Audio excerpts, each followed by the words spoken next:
अगर आपको भी दिन भर आलस आते रहते हैं, अगर आप भी हर काम को टालते रहते हो, हर वक्त शरीर में लो एनर्जी रहती है, हर वक्त ऐसा लगता है कि अंदर से एनर्जी पूरी तरह से खत्म हो चुकी है, अगर ऐसा है तो ये वीडियो आपके लिए है।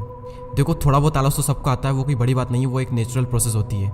जस्ट लाइक खाना खाने के बाद और दोपहर के 2 बजे हमें सबसे ज़्यादा आलस आते हैं, क्योंकि खाना खाने के बाद हमारा ब्लड जो होता है वो गाढ़ा हो जाता है और उसकी वजह से हमें नींद आती है, थकान महसूस होती है और बहुत ज़्यादा आलस आते हैं। और वो एक नेचुरल प्रोसेस है, वो कोई आलस नहीं है।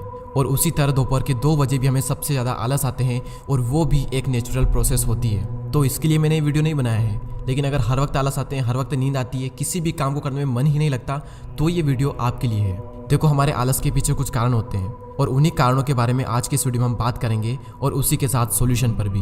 तो नंबर 1 पॉइंट जिसकी वजह से हमें सबसे ज़्यादा आलस आते हैं वो है लैक ऑफ स्लीप। आप में से कई लोगों के मन में यह भ्रम होगा कि ज़्यादा सोने वाले लोग आलसी होते हैं, लेकिन एक्चुअल में आलसी वो लोग होते हैं जो कम सोते हैं। साइंटिस्ट की अगर हम माने तो एक एवरेज इंसान को कम से कम 7 से 8 घंटे की नींद जरूर लेना चाहिए। अदरवाइज आप सिर्फ अपने 1-2 घंटे बचाने के लिए अगर 1-2 घंटे की नींद कम लेते हैं तो हो सकता है कि यही 1-2 घंटे आपके दिन के 8-10 घंटे बर्बाद कर दें। आप में से जिन भी लोगों को दिन भर नींद आती रहती है उसका सिर्फ एक ही कारण है कि रात में आपने सही से नींद नहीं ली है। तो अगर आप कम नींद लेते हैं तो प्रॉपर 7 से 8 घंटे की नींद लें और उसके बाद आप देखेंगे कि आपको दिन में नींद आना काफ़ी हद तक कम हो जाएगा। नेक्स्ट पॉइंट यहाँ पर आता है लैक ऑफ फिजिकल एक्टिविटी, या फिर दूसरे शब्दों में कहें तो घंटों तक एक ही जगह पर पड़े रहना। ये चीज़ तो आप सबने भी एक्सपीरियंस जरूर की होगी। जब आप घंटों तक एक ही जगह पर बैठकर फ़ोन चलाते हो या फिर टीवी देखते हो या फिर कुछ भी वो काम करते हो जिसकी वजह से आपको बैठे रहना पड़ता है, उस वक्त आपकी बॉडी पूरी तरह से स्टक हो जाती है, ब्लड सर्कुलेशन स्लो हो जाता है और उसके बाद अगर आप कोशिश करोगे पढ़ने बैठने की या फिर कुछ भी करने की तो आपका माइंड और आपकी बॉडी साथ ही नहीं देगी आपका, और आपका किसी भी काम को करने का मन ही नहीं करेगा। और उस वक्त आपको रियलाइज़ होगा कि मुझे तो आलस आ रहे हैं, मैं एक आलसी इंसान हूँ। तो यहाँ पर इसका एक सिंपल सा सोल्यूशन है कि सुबह उठकर 15 मिनट के लिए एक्सरसाइज ज़रूर करें और इसका असर आपको पहले दिन से ही दिखना शुरू हो जाएगा। और पूरी तरह से तो नहीं, लेकिन काफ़ी हद तक आपको आलस आना बंद हो जाएगा और आप पूरे दिन एनर्जेटिक और एक्टिव फील करोगे। और यहाँ पर मैं इसका एक और सोल्यूशन देना चाहूँगा कि काम के बीच में या फिर पढ़ाई के बीच में 10-15 मिनट के लिए वॉक पर कहीं चले जाएं और आप देखेंगे कि सिर्फ 15 मिनट की वॉक आने वाले 1.5 से 2 घंटे के लिए आपको चार्ज कर देगी। और बल्कि मैं तो ये कहूँगा कि फालतू के कामों को करने के लिए एक ही जगह पर बैठकर अपनी बॉडी और अपने माइंड की धज्जियाँ ना ही उड़ाएं तो ही अच्छा है। और अगर आप एक ही जगह पर बैठकर काम करते हैं तो जैसा कि मैंने बताया कि सुबह उठकर 15 मिनट के लिए एक्सरसाइज ज़रूर करें और काम के बीच में 10-15 मिनट के लिए कहीं वॉक पर चले जाएं। नेक्स्ट पॉइंट यहाँ पर आता है हेवी डाइट।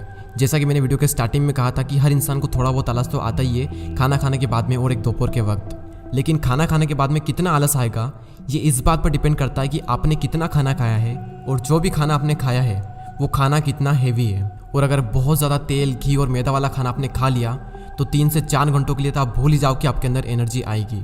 तो इसीलिए हल्का खाना खाओ और खाना खाने के बाद में बाईं ओर करवट लेकर 45 मिनट के लिए सो जाएं। आप में से कई सारे लोग ये सोच रहे होंगे कि खाना खाने के बाद सोना कितना बुरा होता है शरीर के लिए, और मैं आपको कह रहा हूँ कि खाने के तुरंत बाद आप सो जाएं। खाना खाने के तुरंत बाद सोना बुरा होता है, मैंने माना, लेकिन रात के वक्त, लेकिन दिन के वक्त खाना खाने के बाद बाईं ओर करवट लेकर सोना शरीर के लिए बहुत अच्छा होता है। और ऐसा मैं नहीं कह रहा हूँ, ये बात कहे गए हैं राजू दीक्षित जी। जापान में एक एक्सपेरिमेंट किया गया जिसमें एक ऑफिस के कुछ एम्प्लॉयज़ को खाना खाने के तुरंत बाद कुछ काम दिया गया और कुछ एम्प्लॉयज़ को खाना खाने के तुरंत बाद 45 मिनट के लिए बाईं ओर करवट लेकर सोने को कहा गया।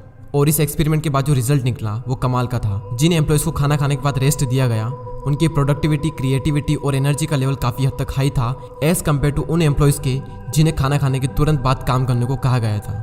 और वैसे भी खाना खाने के तुरंत बाद हमारा ब्लड गाढ़ा हो जाता है और हमारी बॉडी हमसे रेस्ट मांगती है, क्योंकि हमारी बॉडी को सच में रेस्ट की ज़रूरत होती है। तो हमें हमारी बॉडी को वो दे देना चाहिए जिसकी उसे ज़रूरत है, तभी हमारी बॉडी और हमारा माइंड हमारा साथ देगा। तो खाना खाने के बाद अगर आपको बहुत ज़्यादा आलस आते हैं तो बाईं ओर करवट कर 45 मिनट के लिए सो जाएं, लेकिन याद रहे कि 45 मिनट से ज़्यादा ना सोएं वरना प्रॉब्लम भी हो सकती है। नेक्स्ट पॉइंट यहाँ पर आता है लैक ऑफ इंटरेस्ट। सदगुरु ने एक बहुत ही कमाल की बात कही है कि अगर आप किसी भी काम को टाल रहे हो, यानी आप उस काम को सच में नहीं करना चाहते, और अगर आप किसी काम को सच में करना चाहते हो तो आप उस काम को टालोगे नहीं।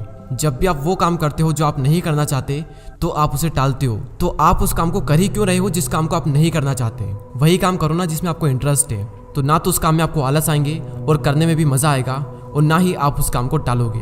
तो कोशिश करो ज़िंदगी में ऐसा काम करने की जिसमें सच में आपको इंटरेस्ट हो, जिसमें आपको मज़ा आए, वरना ज़िंदगी भर सारे तौर तरीके आजमा लो आलस दूर करने के, कुछ भी नहीं होगा तब तक जब तक कि आप वो काम नहीं करोगे जिसमें आपका इंटरेस्ट है। नेक्स्ट और बहुत ही प्रैक्टिकल पॉइंट, जब कोई भी काम अर्जेंट होता है या फिर हमारे अंदर इमरजेंसी वाली फीलिंग होती है, उस वक्त काम चाहे कितना भी मुश्किल क्यों ना हो आप उस काम को कर ही देते हो। इसलिए क्रिएट एन इमरजेंसी। एक लॉ है जिसका नाम है पार्किंसन लॉ। ये नियम ये कहता है कि दिए हुए काम को कोई भी इंसान उतने ही टाइम में करता है जितना टाइम उसे मिला है। यानी अगर किसी काम को करने के लिए एक इंसान को 1 महीना दिया गया है तो वो इंसान उस काम को 1 महीने में ही खत्म करेगा, भले ही वो काम 10 से 15 दिनों में भी खत्म हो सकता है। अगर आप एक स्टूडेंट हो तो इस चीज को बहुत ही अच्छे से रिलेट कर सकते हो।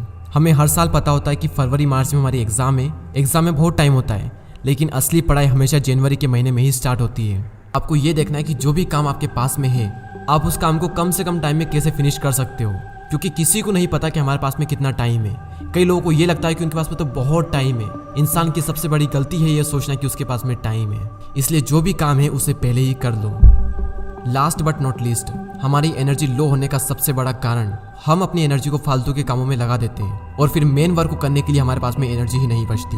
वो चाहे इलोन मस्क हो, जेफ बेजोस हो, कोई भी एथलीट हो या फिर वो आप ही क्यों ना हो, सबके पास अमाउंट ऑफ एनर्जी सेम है, लेकिन कौन उस एनर्जी को कहाँ पर लगाता है ये चीज मैटर करती है। आप दिन भर फोन चलाते हो तो उसमें भी आपकी एनर्जी वेस्ट होती है। आप कुछ भी काम करो उसमें आपकी एनर्जी वेस्ट होगी ही होगी। जिस तरह हमें फोन में 1.5 GB डाटा मिलता है और अगर उस 1.5 GB को हम दिन में ही खत्म कर दें और कोशिश करें उसे रात में यूज करने की, तो आप सबको पता है कि उसकी स्पीड क्या होगी। और उसी तरह हम पहले फालतू के कामों में अपनी एनर्जी को वेस्ट कर देते हैं और जब फिर शरीर में एनर्जी नहीं बचती है तब हम कुछ काम करने बैठते हैं और उसके बाद में हमें आलस आने लगते हैं। इसीलिए अपनी एनर्जी का सही से यूज करें, उसे फालतू के कामों में वेस्ट ना होने दें। तो चलिए इस वीडियो को समराइज कर लेते हैं। तो नंबर 1 पॉइंट था lack of sleep. Second point आता है लैक ऑफ फिजिकल एक्टिविटी, और इस पॉइंट में हमने डिस्कस किया कि सुबह उठकर 15 मिनट के लिए आपको एक्सरसाइज करना है और 15 मिनट के लिए काम के बीच में आपको वॉक पर जाना है। नेक्स्ट पॉइंट है हेवी डाइट, और इस पॉइंट में हमने डिस्कस किया कि हल्का खाना खाएं और खाना खाने के बाद में अगर आपको आलस आते हैं, नींद आती है, तो बाएं और करवट लेकर 45 मिनट के लिए सो जाएं और 45 मिनट बाद जब आप उठेंगे तो आप बहुत ही ज़्यादा एनर्जेटिक फील करेंगे। नेक्स्ट पॉइंट है लैक ऑफ इंटरेस्ट। कोशिश करें अपनी ज़िंदगी में उस काम को करने की जिसमें आपको इंटरेस्ट हो, तो उससे रिलेटेड जितने भी काम होंगे उसमें आपको आलस नहीं आएगा, और अगर आलस आ रहा है तो समझ जाओ कि आपका उसमें इंटरेस्ट नहीं है। नेक्स्ट पॉइंट आता है क्रिएट एन इमरजेंसी। इस पॉइंट में हमने बात की पार्किंसन लॉ के बारे में, और पार्किंसन लॉ ये कहता है कि जिस भी काम को करने के लिए जिस भी इंसान को जितना टाइम दिया गया है वो इंसान उस काम को उतने ही टाइम में फिनिश करता है। तो अगर आपको ये लगता है कि मेरे पास में बहुत टाइम है तो आप बहुत टाइम बाद ही उस काम को करोगे, और एक्चुअल में किसी भी इंसान को नहीं पता कि उसके पास में कितना टाइम है। बस कुछ मूर्ख लोगों को लगता है कि उसके पास में बहुत टाइम है, और इंसान की सबसे बड़ी गलती है ये सोचना कि उसके पास में टाइम है। लास्ट बट नॉट लीस्ट, हम अपनी एनर्जी को फालतू के कामों में वेस्ट कर देते हैं और हमारा जो मेन काम होता है उस काम को करने के लिए हमारे अंदर एनर्जी ही नहीं बचती। तो इसलिए अपनी एनर्जी को फालतू की जगह वेस्ट ना करके सही जगह पर लगाएं। उम्मीद करता हूँ कि इस वीडियो ने आपकी कुछ ना कुछ हेल्प जरूर की होगी, और नेक्स्ट वीडियो को मिस ना करने के लिए सब्सक्राइब करके बेल आइकन को प्रेस कर दें। मैं मिलता हूँ आपसे अगली वीडियो में। जय हिंद, जय भारत।